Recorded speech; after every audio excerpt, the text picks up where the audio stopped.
All right, so we got Detavio Samuels here, who is the CEO of Revolt, and I feel like I'm now hitting the trifecta with the Revolt Combs Enterprises. Had Tarek Brooks on here last year, had Lindsay Riebling, so now we're three for three. Yeah, man, that's a good squad. We've got a good squad, and it sounds like you're talking to all the right people. Definitely, definitely. Well, congrats to you. I mean, you had joined the company a little over a year ago. You were recently promoted to CEO, which is exciting just given all the momentum happening. But I'm curious from that decision to join Revolt because you had a pretty good job at Interactive One. You're president there, leading things. What made you want to jump ship? Yeah, it's a good question. Let's see. There's probably two big drivers of why I end up leaving. One, in full transparency, I'd become disheartened by Black media. The more I was learning about the business model and understanding what we now will talk about is the systemic racism that exists in the machine, I was growing every day. I was becoming increasingly disheartened about the chances for Black owned media to succeed and thrive. And so part of this was kind of like my last shot at being in Black media, to be honest. I personally fundamentally believe that the future of media is influencer, right? I believe that the world cares more about Puff and Cardi B and Will.i.am than they do about ABC, CBS, and MTV, right? I believe that the followings that Puff, Cardi B, and Will.i.am have are larger and more engaged than the followings you'll see on those other networks that I named. So for me, I was seeing the future of media as influencer. The fact that Revolt has a global icon and one of the world's biggest influencers in the world on it is what made me make this bet, right? One last bet with an influencer. If it can't happen here, it can't happen anywhere, right? So that was one big piece. The other big piece of it, to be honest, is my father passed in February of last year, and really amazing dude. I say all that just to say I'm sitting in his funeral and I'm watching how people talk about my father. And for the first time, I'm able to draw a straight line between his work, which was stepping into white centered spaces and championing Black people and Black culture in the world of academia. I'm able to draw a direct line from that to what I do, which is to walk in the white spaces and champion Black people and Black culture and media. And at the time that I won, I won't say I was settling at all, but I was definitely not like on the offensive. Like you can tell the difference between how you're moving. And I definitely wasn't on the offensive like I may have been when I first got there.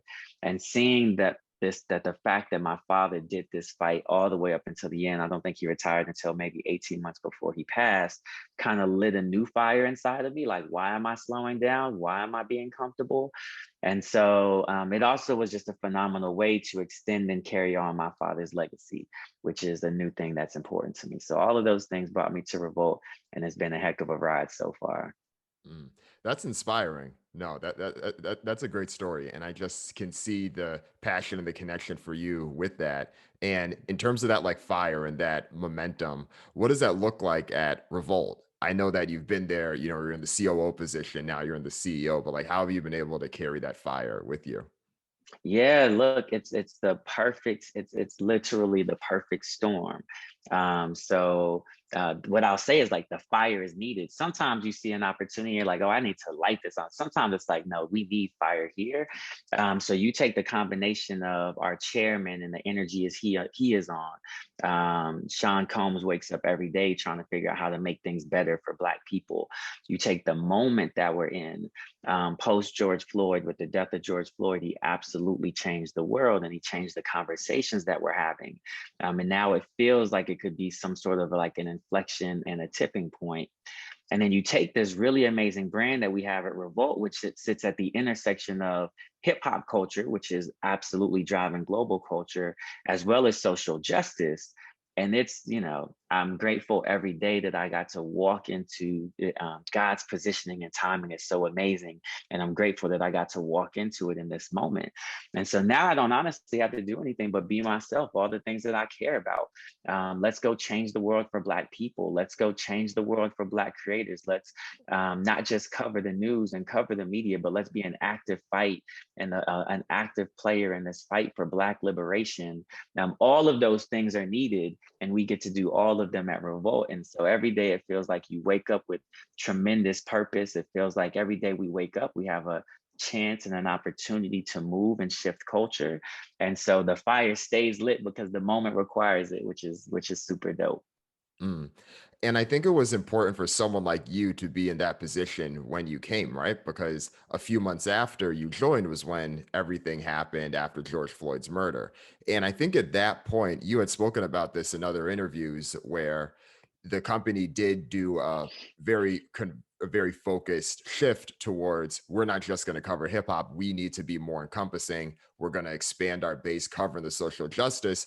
We know that we might take a hit from some advertisers, but this is what the work is that's important. And I think that needs bold leadership that's willing to do that. And obviously, that's part of the what drives you and why you're in that position in the first place. Yeah, I'll say, first of all, Revolt is on fire like I've never seen before. Part of that winning streak, that we talk about is that we literally watched our audience double in social media and in the digital spaces. We would attribute a lot of that to that pivot that you talked about. Prior to the death of George Floyd, we were really light on social justice content. We weren't doing that much of it. Again, seizing that moment. Revolt could only do one thing, which was lead a revolution. The question was, which revolution should we lead? I joined on June 1st. George Floyd died late May.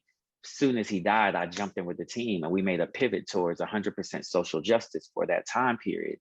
And it fundamentally changed the DNA of the company. We found purpose, we found our soul, and the audience absolutely responded. And so we are committed to that fight. Being in the fight for social justice is 100% now part of our magic and part of our DNA. The audience is responding, and now brands just get it. And I was in a conversation the other day with a major player in the media space, talking to all the people who buy media, and they were talking about, well, what do you say to brands who are concerned about brand safety and don't want to be around your social justice content? And my answer was, then you should go find somebody else to partner with, right? Like, this is who we are. We're not going to take our foot off the pedal. We care about our community more than we're going to care about the money. And we know that if we do what's right for our people, the money will come. And what's right for our people is for us to be deep in this battle for social justice with them. And I would also think that from everything that happened last summer, too, there was a bit of a shift in that mentality, right? Because I think a lot of people had that same perception that no, don't talk about social justice, don't talk about these things, the dollars will dry up. But I think we just saw so many brands that were vocal, brands I didn't even think about that would put out a statement that did. And it was good to see. I would think that that then lends itself to you all being able to double down on that effectively with the right people. Yeah, so what I'll say is prior to George Floyd, nobody wanted to be around social justice content. Post George Mhm. Floyd, has there been movement? Absolutely. Is it 100% of brands and 100% of advertisers? Definitely not. But has there been significant movement? Absolutely. One of my favorite case studies is State Farm. State Farm was one of the first to come on and be a real partner with Revolt in a very real way. And they did it around Revolt Black News, which for a lot of people would be uncomfortable. And I think it was uncomfortable for State Farm as well. However, their commitment to the community, their commitment to what Revolt thought was important for our community was broader, was bigger than that, right? And so, we've worked out some things and worked out some kinks so that everybody can feel comfortable. But just seeing that there are brands like State Farm who are extraordinarily conservative, but are willing to step up and partner with a company like Revolt is a testament to them first and foremost. But it's also a testament to how much some of this stuff has actually moved over time. Right. And with a brand like State Farm specifically, given how much they've benefited from partnering with culture, all the stuff that translation has done with them, with the Chris Paul, Cliff Paul, and the Steph Curry and stuff like that, I'm like, you all can't be silent now when you've benefited so much from this. So I'm glad that they stepped up. Yeah, you look, I'm always one of those people that's like, if brands don't step up, like, I'm the first one to call you out, but I will also be a champion of the brands that do. And as it relates to Revolt, State Farm has absolutely stepped up. They've been great partners. That's good. That's good. So, switching gears a bit to the business side of things, I also Mhm. feel that this has just been an exciting time for you to be leading a company like this in digital media. And I think there's just so much that Revolt has done there. But I also know from the other side of the business, you also have this cable business that I feel like in some ways was challenged just based on the timing of when it launched. And I know that Diddy himself has been quite open about just some of the systemic roadblocks that have been there. How has that been navigating both sides of the business? Yeah, it's a phenomenal question. So, what we're doing right now is absolutely making an aggressive move to expand our digital footprint. We know that that's where our audience lives and breathes. That said, we also recognize that one of the things that makes us extremely unique and differentiated in the marketplace is the fact that we do have a cable network. It's the fact that we do have distribution in that way, right? Not only are we the only definitive brand for the culture globally, but we're the only brand definitive for the culture with a distribution platform on cable. So it makes us unique. But you're 1,000% right in terms of the challenges that we're up against on that side. So we'll talk about it in this way. First and foremost, the distributors have to be able to put Revolt on their cable boxes, right? And when you look at it today, Revolt is in 50 million households. How many households are there? 100, 110, right? So that shows you that half of the people still aren't even giving our people access to our content because they're unwilling to pay.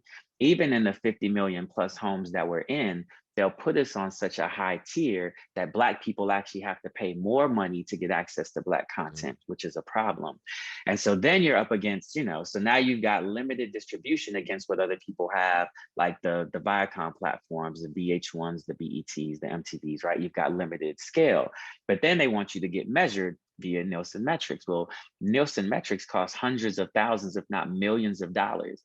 And so, the issue that we were up against was advertisers didn't want to pay unless you were Nielsen rated. Why am I paying to be Nielsen rated when the distributors aren't even giving me all the coverage I deserve? Even when they do it, a lot of them are giving me terrible standing and terrible tiers. So you want me to pay to show people that I only have half the distribution, right? That I should have, and that's the only way for me to make money. So, anyways, the system has absolutely been broken. What I'm watching be reconciled is the advertising side of it. They're no longer demanding ratings. They understand our cultural influence, and so they've come an extraordinarily long way. The distributors, we still have tremendous problems.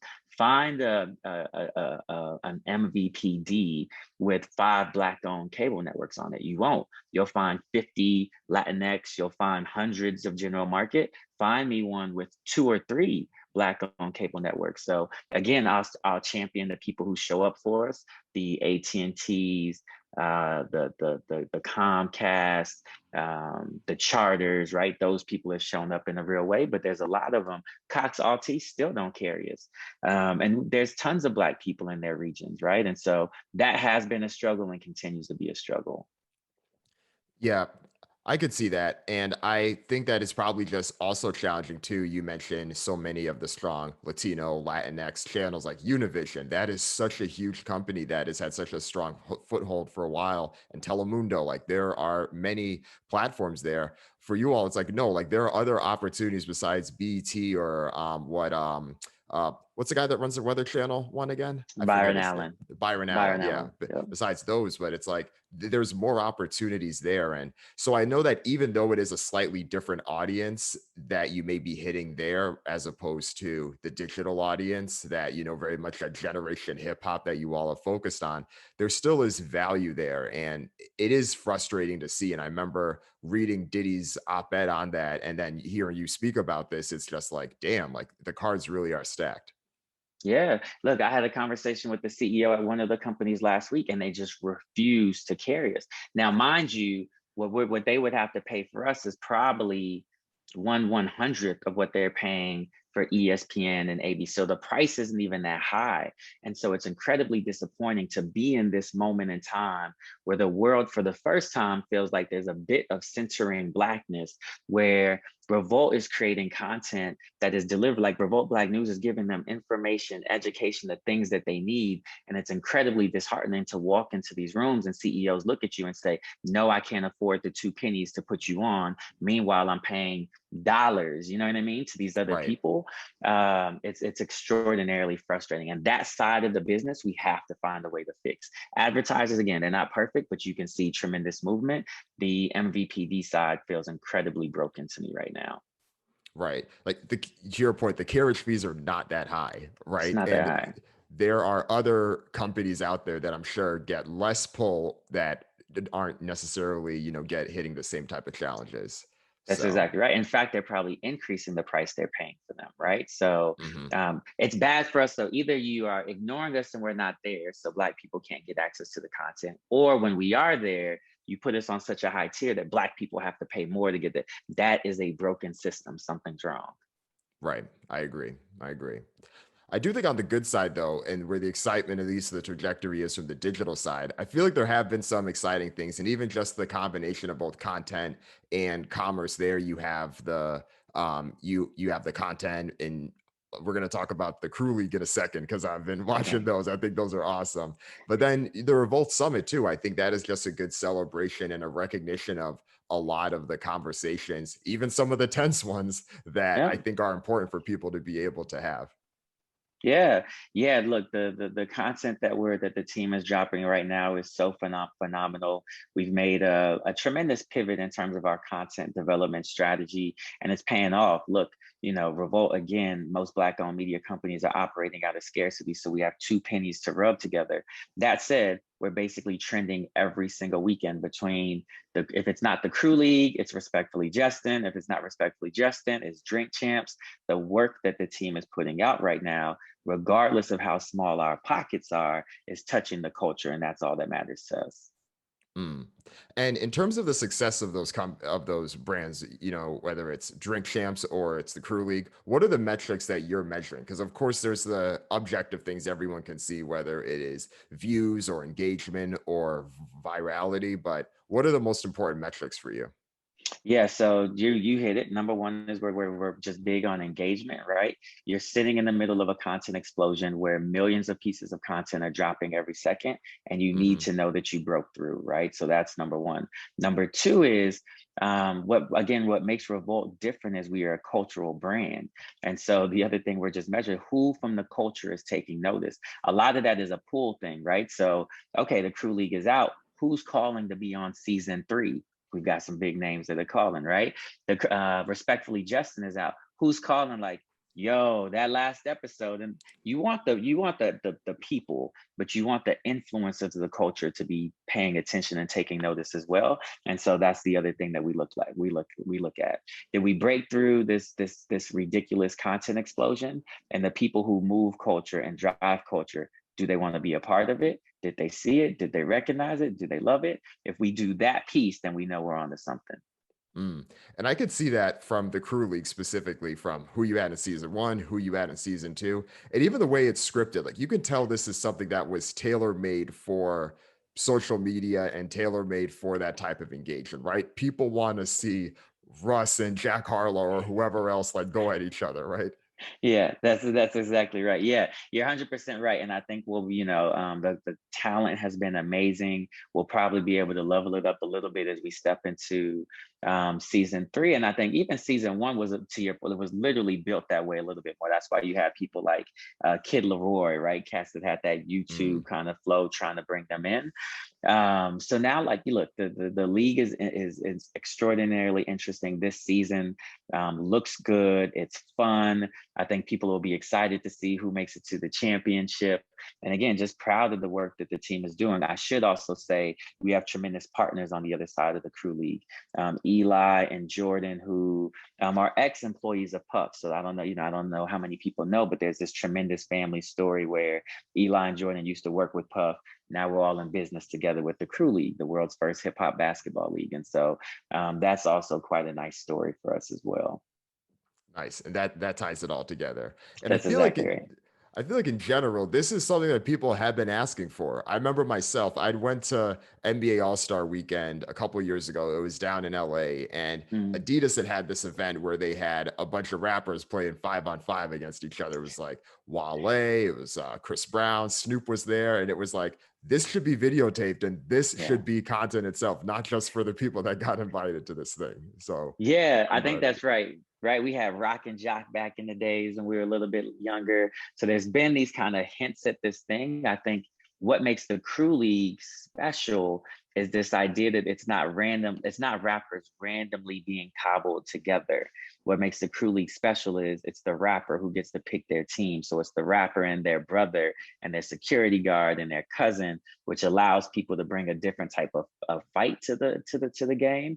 And it just ultimately gives you a bunch of different bragging rights, right? When you're cobbled together randomly, it's like, oh, so and so. So no, this is your team. You put your team up against X, Y, and Z, right? And so there's a different level of pride. There's a different level of bragging rights, but the show is extremely exciting. Literally, we're trying to figure out, most people don't do 3 seasons in a year. And that's the big question for us. Like, should we come back with the Crew League with another season this year? It's performing phenomenally. So we'll see. Nice. Any names you can announce for season 3? No, there's a huge name that I wish I could, but because the paperwork isn't signed and I don't want to blow anything up. But we brought big names out for season 2, and I feel very confident that the team will be able to deliver the same for season 3. Nice. That's great. That's great. So, what are some of the other programming and content that you have ready for the rest of the year? Yeah, so we're at Revolt, we're just trying to play the game differently. So most people in cable operate on a kind of like a fall, right? September release, January winter schedule. We're just trying, like, we move with the culture. So we're just trying to drop hits every single month. So you'll see some stuff come back. Fat Joe show should come back in Q3. But I'll tell you some of the, two of the projects that I'm the most excited about that we're working on right now. One is a show called Off Top. And so Off Top is a rap video countdown show. So reminiscent maybe of some folks who might remember Rap City back in the days. And MTV had several Yo MTV jams, right? People have had rap countdown shows. Those haven't existed for a very, very long time. So we're going to bring it back. Happy to announce that we'll have Big Tigger and Rhapsody as our host, which is super dope. So Big Tigger gets you that nostalgia from back in the days when we used to do countdown shows. And Rhapsody, just, to be honest, women in hip hop are crushing right now. Mm-hmm. And so, and not just crushing because they're beautiful or attractive, like they got bars, like Rhapsody has bars. And so she, for us, just represents the future being women with dope lyrics and dope capability. And so excited to have that show come back. We don't have the basement or anything like that, but we have people doing these freestyle performances. We have a creative director named Dunny who is brilliant, has a really amazing eye. And so I think what we're going to do is elevate what these kind of freestyle performances look like in the market, and should be super dope. And then the other thing that we're working on is with an amazing young Black man named Tarzan, the real Tarzan on IG, if you want to look for him.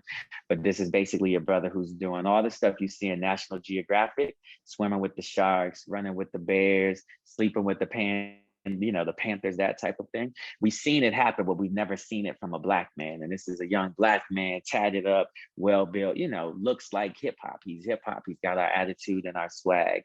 And so working on a show with him that we're super excited about, that'll be coming out a little bit later in Q3. And then the last thing that you mentioned already is the Revolt Summit. So, it's corn. Last year we did a virtual summit because we had to. This year we'll be able to do a bit of a hybrid. So just excited to bring the summit back, bring it bigger, better than ever, but then also excited just to get people back into the stands, back into the room, so we can feel that energy that the summit creates. Nice. And for the summit, are you going to have, because I know you've had one in LA and one in Atlanta, right? So I'll give you this little kind of sneak peek. We are heavily concentrating work in Atlanta right now. We love what's going on in Atlanta. There's no real Black owned media platforms there, yet it is a new kind of Black Hollywood that exists out there. So much of hip hop music is coming out of that ATL trap sound. And so what you'll start to see from us over the next few months is a major concentration on Atlanta. It's a big bet for us. So whether it's Summit, whether it's filming Off Top, we've got 2 great brothers, Big Facts, out there in Atlanta, who we have a podcast and a video show with. And so more and more and more, you'll just start to see us making a bet on Atlanta because we believe in it. Doesn't mean we won't be other places, but it means Atlanta's about to be home. Yeah, that makes a ton of sense, just given everything that's there and the potential. And for the past year, Atlanta has not stopped. I mean, for better or worse, COVID did not stop Atlanta, man. Now Atlanta's been turned up. It's been lit out in Atlanta. The one time I went, I was honestly ready to get back on the plane. But Combs Enterprises, Ciroc De Leon, they've done a ton in Atlanta during COVID. I know our chief chairman was out there in Atlanta. So, we've been touching Atlanta even during quarantine because to your point, it was open, but now we're about to find a different way to build out there. Right. Yeah, tons of potential there. I want to switch gears now. I want to talk a bit about you running the company overall, and you have a bunch of exciting things, as we just mentioned. And there's a lot that I know is also challenging you need to manage as well. But I'm curious as a CEO, because you do have this position of power where you're doing a lot of things, but I think it's a unique position in some ways because you do have this larger than life figure of Diddy that is the chairman seeing things over. And to some extent, Tarek's also seeing things over too as president of the organization. And obviously I'm sure the relationships and the connections are dope there. But what is it like both from like an autonomy perspective, but also being able to execute your vision? Yeah, look, it couldn't be better. Let me see if I can attack that one by one. So starting with the chairman, Sean Combs is really an amazing leader for me. Um, he does a couple of things that I think are perfect for someone who has my type of personality. He inspires me to dream. So he is consistently pushing me to dream bigger, go further, go higher, raise the bar higher. And so, and I love that. Like, I love that I get that from him. He also just is like the king of encouragement. So I always say, like, anytime I'm with the chairman, when I walk out of the room, it's like he puts a battery in your back and you feel like you can just run through walls. And so that's what he is for me. He's in this really amazing point in time in his life where, again, I think he's waking up trying to figure out how to help Black people. He's using himself, not about ego and help himself, but about creating a platform for others. And so what a wonderful time to be with him on this journey in this moment. And then Tarek is amazing. I think Tarek will go down as an unsung hero when the world sees what Combs Enterprises was able to do with the team that Tarek largely built and selected. It's going to be amazing. And I hope he gets his flowers because he's doing a phenomenal job. And then also just for me, he is an incredible coach, mentor, and brother. And then, the last thing that you talked about was kind of like my sense of autonomy. And I would say, I absolutely feel like I have autonomy. I'm one of those people who can't be micromanaged. All bosses deserve to be in the business of, whoever's overseeing their business. I don't know where my break is. It's like, you can be in my business 5%. It's all good. There's a break somewhere, 20%, 25%. I'm nowhere near that break. Both Sean Combs and Tarek give me plenty of rope to hang myself and then end up being great coaches, mentors, inspiration, and the people who just keep pushing me to do more and more and better and better. So for me, it's a phenomenal trifecta. Mm, that's great. Yeah. And I mean, they just seem like good people that, want the best. And in many ways, they're just so busy that there couldn't even be the time to, get in some of those details, even if they That's wanted to. that's exactly right. Sean Combs is working on 100 things for Black people. Tarek is working on all of those things, plus all of the other businesses. So yes, everybody's got their hands full, and everyone is trusting people to do what they're here to do, which is take whatever piece of the pie you own and change the world for Black people. But let's change the world in general. Mm. And I think in some ways it presents an opportunity for you too to be able to step up and craft a vision because I know that there has been some leadership turnover specifically with Revolt, and that can obviously, internally present a great opportunity for someone to be like, hey, no, this is the plan, this is the vision, let's put this into practice. This is where things should be. Yeah, 1000%. So I would say, big dreams, like we talk about being the world's most powerful Black media empire. Those are dreams that were dreamt collectively. I don't even remember where it originated. I don't know if, the chairman came up with it first or Tarek came up with it, but those were kind of collaborative. And then since then, all of the rest of it, they've kind of given me the freedom to paint. And so Mhm. just painting out what that vision is and what it looks like, again, with the chairman just pushing me to dream as big as possible, and then Tarek just being the one to provide the guidance for making sure that we get there with speed and urgency. So yeah, man, everything is going well. Again, I just feel so blessed. Right time, right place, right people. it's magical right now at Combs Enterprises, and there's no other place I'd rather be.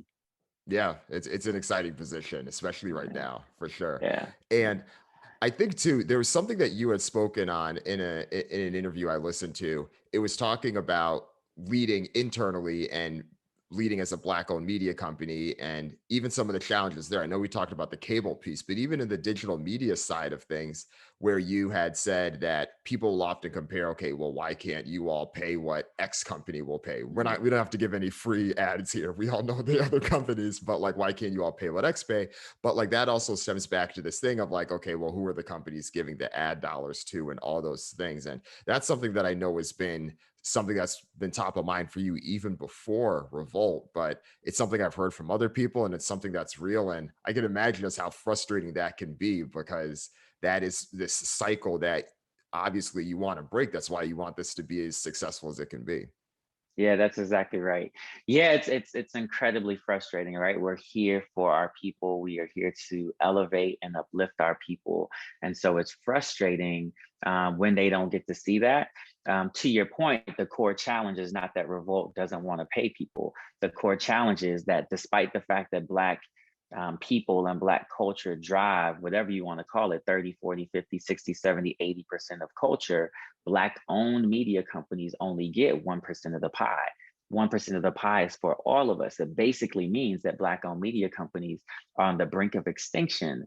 And so we don't have the money to pay because the advertisers historically have not been giving it to us. They've been giving it to the other people who we shall not name. And when they're getting checks for millions of dollars, of course they can break off other people. And so, yeah, recently, there was one woman in particular who I won't call her out, went into social media and Twitter and got, some 15 minutes of fame talking about how Revolt didn't pay, which was bananas. She was even talking about we didn't pay for news. Most people don't pay for news. If I call you right now to go be on CNN, they're not going to write you a check, right? So not only were we getting in trouble for not paying as much, we're getting in trouble for stuff that nobody else is paying for either. But we're fixing it on our side. So what we are doing more and more, despite what our checkbook looks like, we are trying to pay the price that is commensurate with the value that these people bring to the table.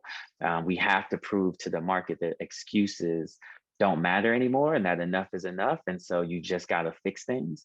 And so on our side, we're trying to fix the way that we work with talent, pay them what we think they're worth, which might mean I get to make a little less content on the side in the short term. I believe that in the long term, it'll all work itself out. And then again, I will say that the advertiser side, the 1% side, is doing a much better job of having conversations around why 1% is ridiculous and how we have to get much higher and much closer to a number that is reflective of the investment that Black consumers give them. That's what we're saying. Whatever Black people are giving you, you need to make that same type of reinvestment in the Black media.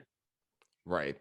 And I think that talent piece is an interesting piece of this too, because I know you had mentioned in the beginning of the episode how the brands of a Puff or Cardi B, these are the people that people are following now. In many ways, they become the face of the brand, and even how they're getting paid is changing. And in some ways, they want more money than ever. I mean, there's all these stories about the podcasters that once they get some clout, they want the ownership, they want the copyright, and they want the sizable money that comes from the checks. And it's one of these chicken and egg type things because it's like, okay, did the platform build the person or did they build it themselves? It's always a combination of both. But I do think that the monetization and the business model for talent is going to be a consistent conversation that's going to continue to come up. Yeah, it's really interesting, and the way that I'll say it at Revolt is we're just trying to build deeply and in a way that is fair and equitable. Again, we're going to try to set a different standard for what exists. So every deal that we've done with talent where we've collaborated on the actual idea, they get a check for showing up, for filming. They also have some sort of participation in the upside of the IP, whatever may happen with it. And then they also get some sort of participation if advertisers and sponsors come in. So we are trying to set a new standard again with not half as much money, not even remotely close to half as much, with the fraction of the money that other people have. We're trying to set a standard for how we believe Black creators and Black talent should be treated. And so, and it's working. And then the second piece that I'll say about that is, as we are building with this talent, we are also willing to double down in the places where it works. So I mentioned Big Facts earlier, where we have a phenomenal video show with them that airs weekly on Revolt. They just started moving into Big Facts Live, where they're now doing live events in Atlanta. Well, guess who's there with them? We're there filming, helping them make sure they get the live production off right. So we're going to double down on Big Facts as they grow. So we just want to be a platform for creators. For us, it's not about saying Revolt's the only ones with the ideas of Revolt. No, we here for the culture. We're building this platform for the culture. Come plug into this operating system. We're going to make sure that we share the wealth, and like, let's do something amazing for the culture and our people. Right. And I think too that you mentioned the upside and being able to have them have upside on that, whether both the ownership and the revenue that comes in. And I think that in a lot of ways, even if it may work out being the same, or it may work out being, like something close from a price perspective, that's what people value. I mean, even at the highest levels of this, with Issa Rae or Michaela Cole having the discussions with the HBO or Netflix about trying to get ownership stakes in their shows, it's the same thing. And in some ways, there is a symbolism there, just of like, no, we're not just going to take this from you. And there's value in that. But also, yeah, they get to ride the wave. And I know that this is tough. This is obviously something that is very germane to the music industry in general. And there needs to be some type of compensation or some type of thing to offset the risk that it's taken on too. But yeah, it's going to be an ongoing conversation. Yeah, I'm glad that you understand the risk side, because that's what a lot of the talent doesn't get. It's like, bro, I'm putting hundreds of thousands of dollars into this thing, right?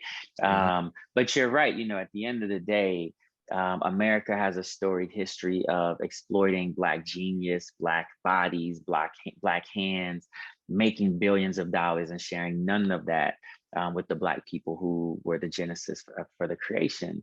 And so again, we have to begin to set a different standard. You think that, look at the world that hip hop built, and let's figure out, of that world, how many Black people made it out as millionaires, how many white people made it out as millionaires and billionaires, right?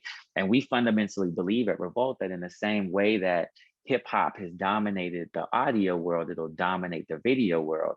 And so that's why it's important for us to get it right from the beginning. Like, no, this is a partnership. No, this is a collaboration. There are no masters and slaves. Let's build this thing together. And if it pops, we all win. Like, let's change the way the game is played. Now, look, Definitely. we may wake up in 5 years and I may be going out of business because we gave too much money away. I don't really know, but like, at this point in time, it's like, you just got to do what's right, and you got to do what's right for your people. Right. That would be something we see Revolt out of business, but all these creators got paid. I don't think that's what'll happen, but that would be something. Oh man. And I think, it makes me also think about the future. I think we've talked about a few different areas with Mm. video, with podcasting, the content, the events. And I feel like there's so much, and all of those things make sense, and they're the right way to do it. I wonder, are there any areas that you haven't delved into that you want to, that are on, on the roadmap for the next few years? My brother, that's a long conversation. Are you kidding me? We out here trying to build the world's most powerful empire. So you got to have key stakes and key places, right? We talk a lot about building a Black Disney, right? And you think about Disney, who's the largest entertainment company in the world, and you look at all of the things that they have, everything from sports, ESPN, dedicated sports channels, to dedicated studios that are best in class at what they do, Pixar for animation, Marvel for superheroes, news, ABC News. You think about Disney World, Disneyland, you think about all of the things that they do from a merchandise and a product perspective, bruh, like all of those things, like, we're coming. You know what I mean? So I think in the most immediate and the short term, we're definitely excited about podcasts. It's just trying to figure out how to do podcasts in a way that everybody else isn't already doing it.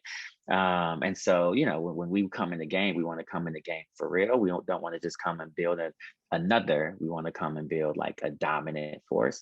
And so podcast is something that we're working on. And the other thing that I'm personally super excited about is our studio business, right? Revolt is not a cable network. Revolt is a lens. Revolt is a perspective. And that perspective is valuable for a lot of people. Yes, it's valuable for our audience as we run things through our native channels. Yes, it's valuable for advertisers. We launched the branded content studio this year that's doing amazing work for brands like Adidas. But it's also valuable to all of the streamers who have popped up, all of the cable networks who are programming Black. I'll give my content. Look, I'll do a deal with FX, or like there's so many people who want to be in this space: Netflix, Hulu, Apple, and so we need this studio business. We believe it'll give us a quantum leap in our business as well. So, and then of course you've got to do like the e-commerce and the merch play, especially right now the brand is so hot. I was in the elevator the other day rocking my Revolt hat, and this dude just kind of looked over me like, "Yeah, I see, nice hat." You know what I mean? He didn't know I worked at Revolt. He just thought I was rocking a Revolt hat. And so we've got to get in that game. So, anyways, there's so many things to be done. The world is it's really an exciting time right now. Yeah, the Disney vision is legit. I get that. And I see the future with that. I think the content licensing piece could be huge, especially with the studio. I mean, you have the content there, you have the engagement, yeah, what does this look like on FX, Hulu? I think that's really smart. Yeah, and then thank you, brother. And I'll tell you the other side about it that we're really excited is this idea that we want to start telling stories that are not just based in like best based in the Black US gaze, right? We want to tell stories from across the diaspora, right? The more and more we look into it, we believe that in our history there are blockbusters, and so we want to tell the story of Mansa Musa, the richest man to ever live in the world. We want to tell the story of Atlantis. Did you know that Atlantis is just Ethiopia? That Europeans found it, that decided it was too beautiful to attribute to Africa, and so they gave it a whole new name, like it was some far off place in the ocean. We want to tell all of those stories, right? Like we believe that the path to freedom is largely anchored in the world of storytelling, and we want to create this media empire that can tell those stories and change how Black people see ourselves, two, how the world sees us meaning not Blacks in the US, meaning all 1+ billion of us, right? The entire diaspora, West Indies, Africa, those in Europe, all of it. We want to tell those stories. That's the dream, man. I love it. You got to dream big. And I think You got to that dream stuff is big. attainable too. That's what I like about y'all. That stuff is attainable and it's big dreams. And Well, Dan, I love that you said, because that's how it feels. It feels attainable. It feels like they all feel like, they'll talk about like big, hairy, audacious goals. They all feel like that, but there's not one day I wake up and think it's not possible. It's going to be a stretch, but I believe 100% of it is possible. definitely. And I'm glad you're the one in that position, man. It's a good look. Thank you, It's a good King. look. Well, Detavio, this has been great. You dropped a lot of gems in this, but before we let you go, is there anything else that you want to plug or anything we didn't mention that you want to let the Trapital audience know about? Definitely tune in to Off Top. It's dropping mid-July, so I want to make sure that the world sees it. I think it's a really exciting thing to bring back a rap hip hop countdown show. So please definitely tune into that. Get ready for the summit. AT&T is a phenomenal partner. We're in the lab crafting and designing what we believe will be a really amazing experience. So please make sure you keep your eyes on that, and then just keep watching. And I want to say that to the world. Advertisers are saying we can't bet 10% of our money on Black media because there's not enough inventory. And I'm looking at them in their face like, that's what you think today, keep watching. And so I want the rest of the world just to keep doing the same, keep watching, seeing what Revolt is doing. Every day new opportunities open up. We're dreaming big. We want to create change. We want to revolutionize things for this world. So please keep an eye on us. Please support us every way that you can, and just know that we're out here fighting for our people every day that we wake up. Yes, sir. All right, Appreciate that, brother. man. That's good. Appreciate you, man. Such an honor to be here, King. Thank you. You too, man. All Appreciate right. that. Take care.